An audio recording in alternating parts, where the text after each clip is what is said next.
रामकृष्ण हरी. जय जय राम कृष्ण हरी. जय जय Ram Krishna Hari. मुलींनो video बघत जा. माझा व्हिडिओ तुम्ही बघत नाहीत परी तुमचे व्हिडिओ मी नक्कीच बघते. मुलींनो व्हिडिओ बघत जा ना. माझे पण व्हिडिओ बघत जा. मी सगळ्यांचे व्हिडिओ बघते. माझेच पण व्हिडिओ कोणी बघतच नाही. बरं जाऊ द्या. जेव्हा बघायचे तेव्हा बघा. परी बघा मुलींनो. एक या असती या बाप आणि लेक असती या. बाप आणि लेक असती या. तिला आई नसती या. तर लहानाचं मोठं बापाने केलं असतंय. घरी धनदौलत भरपूर असते या. शिक्षण भरपूर झालेलं असतं या. शिक्षण भरपूर झालेलं असते. तर ती शिकून लय मोठी बनलेली असती पोरगी. लय मोठी म्हणजे लय मोठी बनलेली असती पोरगी. तर ती लग्नाच्या लायक होती या. लग्नाच्या लायक होती बघा. तर होती 18-19ची होती या. तर बापाचा बिझनेस मोठा लट असते. मोठा बिझनेस असते बापाचा. तर बाप म्हणतोय बाबा आपली एकुलतं एक लेक आहे. तर आपली लेक चांगल्या घराण्यात जायला पाहिजे. एक तर तिने आईचं तोंड बघितलं नाही आणि आता दिलेल्या घरी जाईन तर आईसारखी सासू भेटायला पाहिजे तिला. हे देवाला हातच जोडायचा की माझ्या लेकीला आईसारखी सासू भेटू दे. देवाला रोज उठून हात जोडायचा. कृष्ण भगवानला हात जोडायचा रोज उठून की देवा परमेश्वरा ईश्वरा माझ्या लेकीला घर असं भेटू दे. सासू सासरे भेटू दे असे की मायबापासारखे सासू सासरे भेटू दे. म्हणून देवाला हातच जोडायचा. रोज उठलं ना सूर्यनारायणाला पाणी घालायचं, तुळशीला पाणी घालायचं आणि हात जोडायचे. देवा परमेश्वरा माझ्या लेकीला चांगलं घर भेटू दे. नवरा जीव लावणारा, सासरा जीव लावणारा, सासू जीव लावणारा, नणंद दीर भाई जीव लावणारी माझ्या मुलीला भेटू दे. म्हणून रोज कृष्ण भगवानची भक्ती करायची. भक्तीचं नाही असं कृष्ण भगवानच्या मंदिरमध्ये जायचं. पहिलं बिचारे गोरगरीब आहेत ना त्यांना खायला प्यायला घालायचं. म्हणजे त्यांना घरात बनवून नोकर चाकर असतात ना त्यांना म्हणायचे पहिलं मला मंदिरमध्ये नाही मंदिराच्या बाहेर कोण गोरगरीब थांबलेले आहेत त्यांना जेवण द्या पहिलं. जेवण रोज घेऊन जायचा. सकाळी नाश्ता. कधी पोहे न्यायचं, कधी उपीट न्यायचं, कधी शिरा न्यायचा, काय पण न्यायचं आणि नंतर देवाच्या मंदिरमध्ये जायचा. मग असं करून तिला एक तळ आलं तर मोठ्या घराण्यातलं तळ आलं. ह्याच्यापेक्षा बी मोठ्या घराणं तळ आलं तिला. म्हणजे घर आलं, मागणी आली तिला. मोठ्या घराण्यातली मागणी आल्याच्या नंतर गेला घर बघितलं. पाहुण्या रावण्याला विचारलं ही माणसं कशी आहेत काय आहेत आणि सगळं बघून करून आला आणि घरी आला संध्याकाळच्या टायमाला. तर म्हणली बाबा तुम्ही कुठे गेला होतात. तर म्हणला बाई हे बघ खरं सांगतो तुला तू आता लग्नाचं वय झालं तुझ्या आणि आता तू नोकरी करून मी मला काय करायचं. तुझ्या नोकरीचा पैसा माझ्या इथंच म्हणला जळता जळा नाही तर तुझ्या नोकरीचे पैसे काय करायचे. आणि श्रीमंताच्या घरी बी त्यांच्या घरी बी धनदौलत भरपूर आहे. तर तुझ्या पैशाची कोणाला अपेक्षा नाही आहे. म्हणून तू काय कर आपलं झालं आता 20 वर्ष तर होत आले म्हणले आता तुझं लग्न आपण जमून टाकू. बरं म्हणली बाबा ठीक आहे म्हणली. आज ना उद्या तर करायचंच आहे म्हणली. त्यापेक्षा आले चांगलं घर तर ठीक आहे म्हणली. परी माणसं म्हणले माणसं पाटीतलं मांस आहेत. माणसाचं तू काहीच विचारू नकोस. असे माणसं मिळायला नशीब लागते. असे सासू सासरे दीर भाई नंदा बाळा मिळायला नशीब लागते. बरं म्हणली बाबा तुमचं खरं आहे म्हणली. परी मला 1-2 महिने थांबा मी विचार करून सांगते तुम्हाला. बरं बाई म्हणला 1-2 नाही 4 महिने थांबतो. मी सांगतो त्या लोकांना की थांबा जरा आमच्या पाहुण्या रावण्याचा विचार घेतो. परी म्हणले आम्हाला मुलगी बघून जाऊ द्या. परी ते म्हणले आताच मुलगी बघू पण नका तुम्ही नंतर मुलगी बघा. एक टाईम सगळे आमचे पाहुणे रावण्याने तुमचं घरदार बघितलं ना आमच्या सगळ्यांचे विचार झाले ना तर त्या टायमाला तुम्ही मुलगी बघा. बरं म्हणले तुमच्या मनावर. सगळे म्हणतात की मुलगी भारी आहे. कुणी बी पाहुणा येते तर म्हणतात मुलगी लय भारी. बरं म्हणले तुम्ही म्हणतात 3-4 महिने तर थांबतात आम्ही. बरं म्हणले, मग नंबर तर द्या पोरीचा. म्हणले नंबर बी नाही भेटणार. नंबर नाही, काय नाही, बोलणं चाललं नाही, काय नाही, काय नाही, काय नाही. तुम्ही 4 महिन्यांनी आम्ही तुम्हाला सांगू. सगळ्यांचे विचार करून, पोरीचा विचार करून आम्ही सांगू. आताच काय आमचा विचार नाही आहे. तिला आता किती 19 वर्ष लागलेले. आता अजून 2 महिने गेलेले आहेत. अजून 8 महिन्यांनी आपण लग्नाचं ठरवू आणि 4 महिन्याच्या नंतर तर आपण तुम्ही मुलगी बघा. बरं म्हणले बाबा, ठीक आहे म्हणले, तुमचं खरं. सांगतात आम्हाला की मुलगी लय संस्कारी आहे, मुलगी लय भारी, तुमचा स्वभाव लय भारी. म्हणून आम्हाला वाटायले की तुमच्यासारखी माणसं भेटायला नशीब पाहिजे. म्हणून शिने आम्हाला वाटायले की जमून ठेवलं म्हणजे बरं. म्हणले जमून नका, काय नका, मी मुलगी दिली म्हणून समजा, परी मला 4 महिने टाईम द्या. बरं म्हणले, ठीक आहे. तर मग पोरीला रोज म्हणायचं, अगं बाई मी 4 महिन्याचा टाईम दिला त्या पाहुण्याला, मलाच लाज वाटायला लागली. आता महिना गेलं, आता दुसरा महिना लागला, तू सांग ना काय करायचं आहे. तर म्हणली, बाबा हे बघा एकच सांगते तुम्हाला मी, मला ते घरदार बघू द्या, मला मुलगा बघू द्या, माणसं बघू द्या, त्यांचं चलंतर बघू द्या, त्यांचं व्यवहार बघू द्या, त्या टायमाला मी राजी होते. तर मग मला तू कशी बघणार. म्हणली, मी तिथं कामवाली बनून जाते, कामवाली म्हणून बनून जाते मी तिथं. म्हणला, तू एवढं आईसमध्ये राहिलेली, आईसमध्ये कपडे घातलेले, आईसमध्ये खाल्लेलं, आणि तू तिथं जाऊन काय नोकरीन बनते का. म्हणली, माझ्या जीवनासाठी आणि तुमच्या म्हणजे तुमच्या अं, मनाच्या समाधानीसाठी, तुमच्या मनाच्या खुशीसाठी मला ते काम करावं लागेल. बरी म्हणला, हे अवघड खेळ आहे बाबा. म्हणला, तू तिथं जाऊन त्यांची गुलामी करणार, त्यांचे धुणे भांडे करणार, त्यांचे घरचं कामं करणार, त्यांच्या झाडूपट्या करणार. म्हणले, हे तर योग्य नाही बाबा, माझ्या मनाला नाही पटत. म्हणली, बाबा 10-15 दिवसाची बात आहे, एखादं संकट येतं आहे, त्या टायमाला आपण संकटला घाबरतो का. एक म्हणा की एक संकटच आहे, आणि त्या जीवनाचं माझे चांगलं होईल ना. म्हणली, मला 15 दिवसात लोक कळतील की लोक खरंच बोलत होते का खोटं बोलत होते. स्वतः डोळ्यांनी बघावा, कानाने ऐकावा, तेव्हा आपल्याला खरं बघा लोकांचं काय असतं. मला तिथं जीवन काढायचं आहे. आजकाल लोक दिखावा करतात आणि नंतर रंगरूप दाखवतात. म्हणून त्यापेक्षा म्हणली, मला तिथं नोकर बनवून जाऊ द्या, आणि तेव्हाच मला स्वभाव कळणार आहे. पोराचा स्वभाव कळण, जावाचा आपलं दिराचं कळण, नंदाचं कळण, सासऱ्याचं कळण, नवऱ्याचं कळण, तिथल्या लोकांचा कळण, मी तिथं राहिले तरच. म्हणली, मला नोकरीन बनून मला जावंच लागेल. बाई म्हणला, हे तर तुला हातामध्ये नोकरनी चहा देतात, तुला हातामध्ये नोकरनी कपडे देतात, तुला हातामध्ये सगळं साबण देतात, तुला हातामध्ये सगळं तुझं सगळी इच्छा पूर्ण करतात नोकर, आणि तू कशी करणार तिथं. त्यांचे धुणे भांडे करशील, माझा इथं जीव करपण. म्हणली, बाबा म्हणली, हे बघा 4 दिवस जीव करपण, परी जिंदगीचं माझ्या भलं होईल. म्हणजे त्यांचं मला कळन कसे लोक आहेत कसे नाही. बरं म्हणला, तुझी ती इच्छा आहे तर कर म्हणला, तुझी इच्छा पूर्ण. परी सांभाळून राहा बरं का म्हणला, सांभाळून कर. हो बाबा म्हणले, मी सांभाळून करते, सांभाळून राहते, माझी काय काळजी करू नका. मग तिथं काम धुंडत त्यांच्या बंगल्यामध्ये गेली. बाहेर सिक्युरिटी होते, त्यांना म्हणली, मला दादा मला कामाची लय गरज आहे, मला काम भेटन का.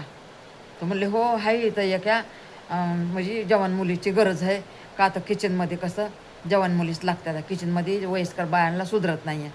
आणि आजकाल कसं नाश्ते हे काय पण असं असलं तर आजकालच्या मुली चांगल्या बनवतात, पहिल्याच्या बाया कसं पहिल्यासारखं बनवतात, म्हणून त्या बी मालकाला नाही आवडत. म्हणून ते मालक आणि मालकीन म्हणायला लागलेत की बाई एखादी तरुण पोरगी आली तर आम्हाला चांगलं उंगलं खायला भेटन, आणि आमच्या नात्याने तुम्हाला बी भेटन, नोकरला बी भेटन. मग नोकर लोक खुश झाले, म्हणले बरोबर आणतो बोलून. मग त्या पोरीला आणलं बोलून, चला म्हणले तुम्हाला बोलविले आतमध्ये. मग बोलविले आतमध्ये म्हणल्याच्या नंतर मग पोरगी आली, पाया पडली, नमस्कार केला. मग त्यांना वाटलं, बाबा कोणची नोकरी पाया नाही पडता आल्या ही पोरगी पाया कशी काय पडली. म्हणजे त्यांना आचमा वाटली. तर म्हणले, हो हो हो म्हणले, हाय म्हणले नोकरी हे म्हणले तुझ्यासाठी, इथं राहावं लागेल तुला. म्हणली, हो मी इथं राहते म्हणली, इथं राहते म्हणली. बरी म्हणली, मला 3 टाईम खायला म्हणली, मला चहा पाणी लागते म्हणली, मला खारे टोस्ट लागते, चहा बिस्किट लागते म्हणली, मला कधी दूध लागते, कधी मला कॉफी लागते. म्हणले, एवढी गरीब घरातली पोरगी तुला सगळं लागतं का. हो म्हणली, माझे मायबाप मला सगळं देतात, गरीब आहेत पण मला सगळे मायबाप माझे देतात. बरं म्हणले, खा बाबा तुला काय खायचं ते खा, तुला सगळं भेटन, एखाद्या नोकरीला सांगून तुला करून द्यायला येईन. नाही म्हणली, मी हाताने बनवणार, हाताने खाणार. बरं म्हणले, तू हाताने बनव, हाताने खा. म्हणली, मला जे आवडलं ना ते मी खाणार. म्हणले, हो खा. म्हणजे ते तिला एक मन बघायचं होतं की हे लोक कशी आहेत कसे नाही, चिंगूस आहेत का दिलवाले आहेत हे बघायचं होतं मन. म्हणून शिनी म्हणे त्या मग ते जसं म्हणेन तसंच हे लोक हा म्हणले. म्हणजे हे लोकच चांगले होते ना, भारी होते हे लोक, स्वभाव चांगले होते त्यांचे, चलिंत्र चांगले होते, मानपान चांगला होता त्यांचा, इथं तिथं पाहुण्यामध्ये नावं चांगले होते त्यांच्या पाहुण्यामध्ये. येणं जाणे, येणारे जाणारे तिथं थांबायचे, तिथं राहायचे, 4 दिवस राहायचे, 2 दिवस राहायचे, आलं गेल्याची तांदूळ वळखायचे. म्हणून त्यांना नाही म्हणजे हे वाटलं, म्हणजे ते बघण्यात ते आलं हिला. तर मग लागली कामाला लागली. असं तिला भांडं घासता येईना.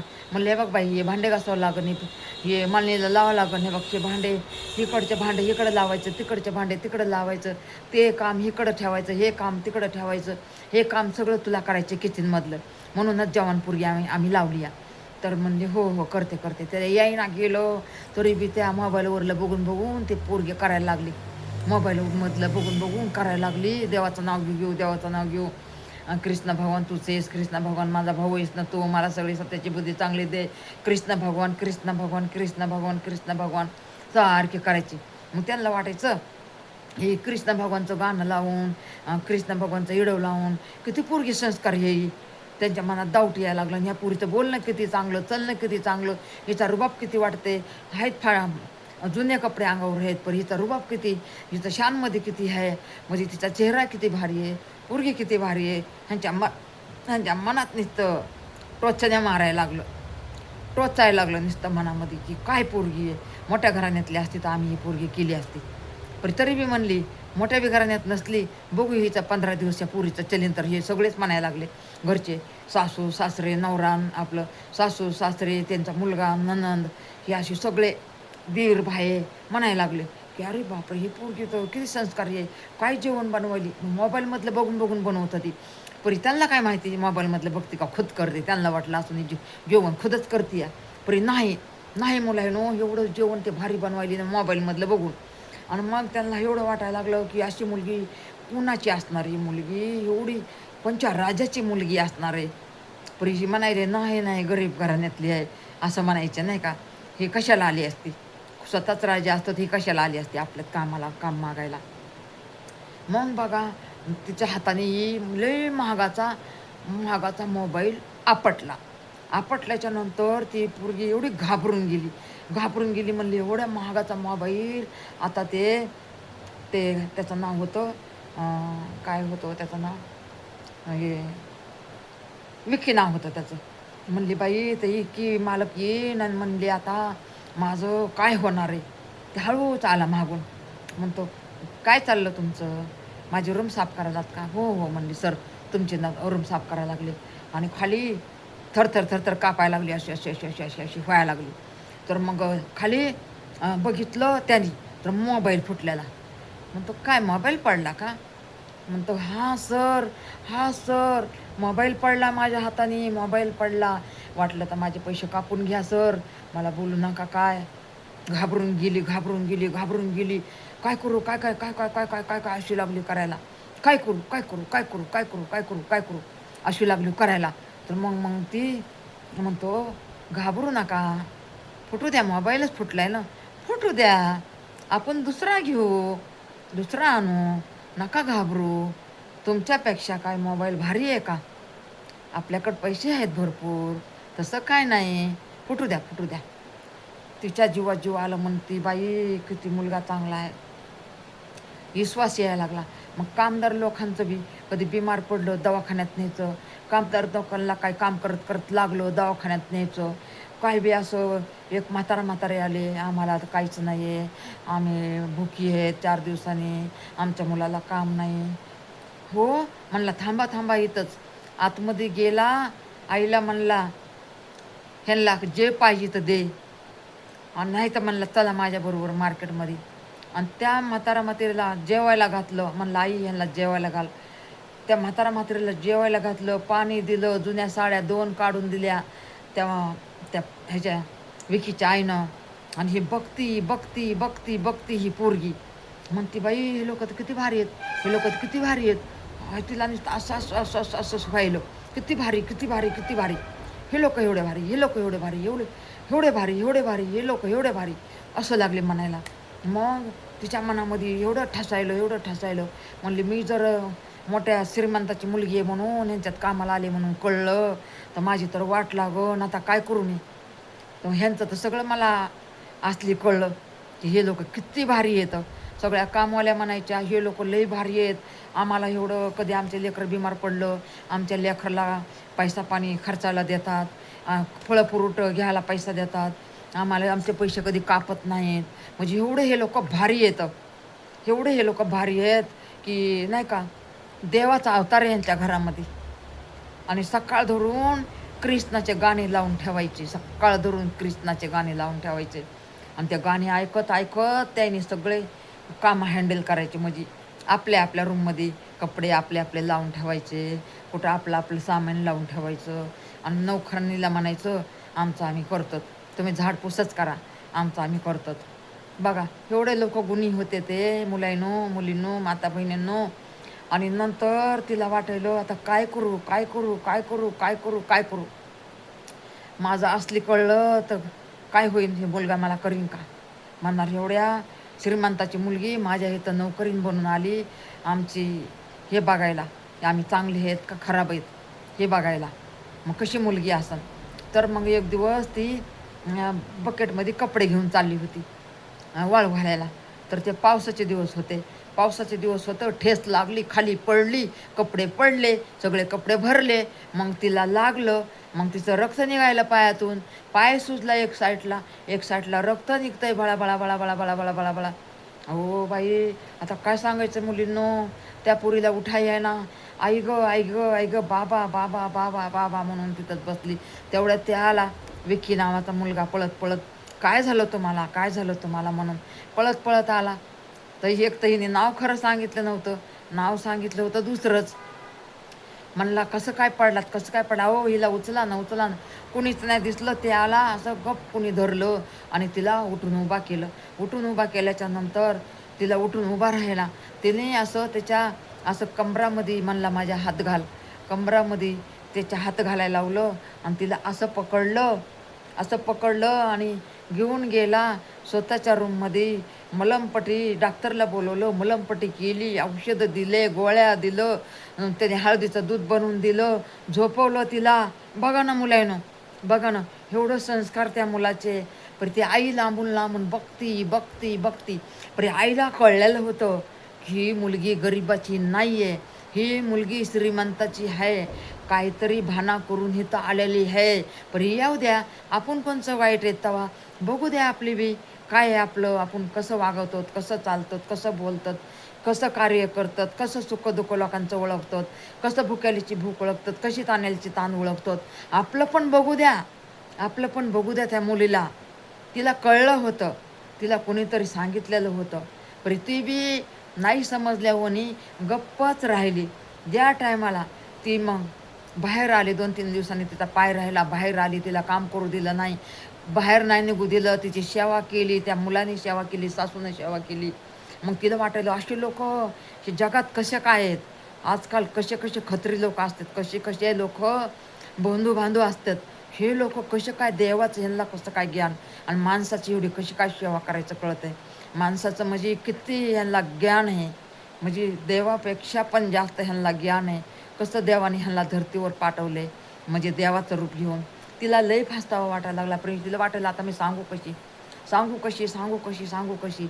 एक दिवस पाणी झाडांना घालत होते, त्या फवाऱ्याने पाणी घालत होते, तर तिकडून आला विकी नावाचा मुलगा, म्हणजे तेच मुलगा आला. म्हणला झालं का पाणी घालायचं, हो म्हणले झालं की पाणी घालायचं. ते म्हणतो राहू द्या आता मी पाणी घालतो, तुमचा हात दुखत असन.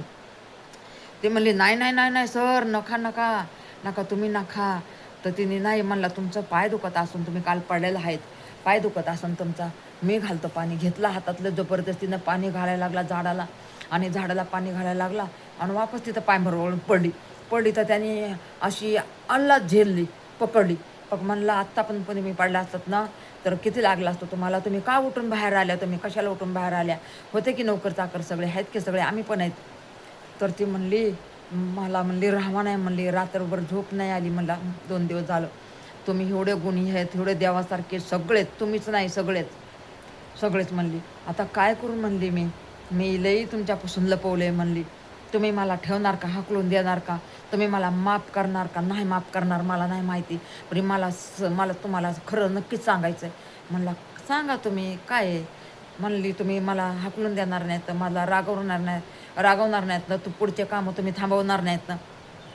म्हणला मी काही नाही थांबवणार, तुम्ही काही बी बोला, मी तुमच्यामध्ये सामील आहे, तुमच्यामध्ये तुमचं एक एक बोलणं मी ऐकायला तयार आहे, आणि तुम्ही काही बी बोला, मी माफ करायला तयार आहे. बोला म्हणला, तुम्हाला काय बोलायचं ते बोला. तर म्हणली मी लय तुमच्यापासून लपवलो, मी लय लपवलो तुमच्यापासून, रडायला लागली. डोळ्या वाटं धारा रडायला लागली. तर म्हणतो रडू नका तुम्ही, सांगा काय फस्तावा झालाय का तुमच्याच्याने. हो म्हणली माझ्याच्याने फस्तावा झालाय. काय झालाय मला सांगा तुम्ही, तेव्हा मला कळन. म्हणली मी लय मोठं राज लपवून तुमच्या घरात आले. मी म्हणले जे तुम्ही तळ आलं होतं ना माझ्यासाठी, तुम्ही आला होतात ना माझ्यासाठी, तळ आलं होतं. माझे वडील म्हणले की माझे बाबा म्हणले 4 महिन्याने सांगू, ते त्यांची मुलगी मी आहे, एका मोठ्या ह्याची मुलगी आहे मी. 4 कंपनी आहेत म्हणले माझ्या बाबाच्या, म्हणजे 4 बंगले आहेत, 10 गाड्या आहेत, 20-25 नोकर आहेत घरामध्ये, 4-5 हजार कामदार आहेत. म्हणले माझा बाप तुमच्यासारखाच श्रीमंत आहे. मग ते म्हणतो हसायला लागला. म्हणते का हसायला लागला तुम्ही, रागात हसायला का. नाही म्हणतो, एवढ्या श्रीमंताच्या मुलीनं माझ्या इथं नोकरी केली, माझ्या इथं राबली, चहाचा कप, कॉफीचा कप, दुधाचा कप तुमच्या हातामध्ये येणारा, आणि तुम्ही आमच्या धुणे भांडे केले, तुम्ही आमच्यात हे केलं. त्याला रडाई यायला लागलं की आम्ही कोणत्या जन्माचं एवढं पुण्य केलं तेव्हा तुम्ही आमच्या घरात राबलात. आणि म्हणली मग हे बघा मला माफ केलं ना तुम्ही. म्हणला तुम्हाला माफ नाही, तुम्ही देवाचं रूप आहेत म्हणला, तुम्ही आमच्या घरात राबलात. हे बघा मुलांनो, असं असतं. म्हणून छोटं मोठं हे ते काय नाही म्हणायचं. जे पुढं चांगलं दिसन ना तरी आपण चालत राहायचं, वाईट दिसलं ना तरी आपण चालत राहायचं, थांबायचं नाही. चालत राहायचं. कुणाला नाव नको ठेवायचं, कुणाला वाईट नको बोलायचं, काय नको, वाईट काम नको. वाईट काम केल्यामुळं साऱ्या घराला भोगावं लागतं. वाईट काम केल्यामुळं हे बघा देव विचारता आपल्याला, काय तू घेऊन आलास गुण, काय सांगायचं आपण देवाला. म्हणून हे बघा देवा परमेश्वराचं नाव घ्यायचं, चांगलं कर्म करत चालायचं, भुकेल्याची भूक वळखायची, ताणेल्याची ताण वळखायची. कोण गोरगरीब असलं त्याचं सुखदुःख ओळखायचं, कोण दुःखी आहे दुःखामध्ये सामील व्हायचं, कोण सुख आहे त्याच्या घरी जाणं येणं ठेवायचं. हे बघा मनुष्य जन्मामध्ये हे बघा हेच आपलं कामाला येणारे मुलांनो. हे बघा नाही पैसा कामाला येणार, नाही तुमची धनदौलत कामाला येणार, नाही तुमच्या 10 गाड्या कामाला येणार. हे बघा एक दुसऱ्यांची साथ हीच कामाला येणार आहे. एक दुसऱ्यांना मदत करा आणि जुडून राहावा. माझी हीच विनंती आहे मुलींनो, माता बहिणींनो, माझ्या भावंडाईनो. रामकृष्ण हरी. जय सीताराम. राधे राधे बोला, राधे बोला, राधे बोल. चला आता मला खोकला बी यायलाय. रामकृष्ण हरी. सदैव सुखी राहावा. आईचा आशीर्वाद तुमच्या डोक्यावर आहे. हे बघा माझे हे शब्द ऐका, तुमच्या जिंदगीत एवढं खुशी येईन, तुमच्या मनची इच्छा पूर्ण होईल. रामकृष्ण हरी. सदैव खुश राहा, वाईट कामापासून दूर राहा. हे बघा देवापाशी जायचं आहे आपल्याला, देवाला हिसाब द्यायचा आहे. देवाने एक आपला कर्माचा आकडा मांडून ठेवलेला आहे, आणि एकल्यालाच वर भोगायचं आहे. म्हणून परिवारासाठी कधी वाईट काम करू नका, चांगलं काम करा. देव तुमच्या बरोबर आहे आणि मी पण तुमच्या बरोबर आहे. सदैव सुखी राहा. हाय सगळ्यांना, नमस्कार सगळ्यांना. रामकृष्ण हरी. नमस्कार.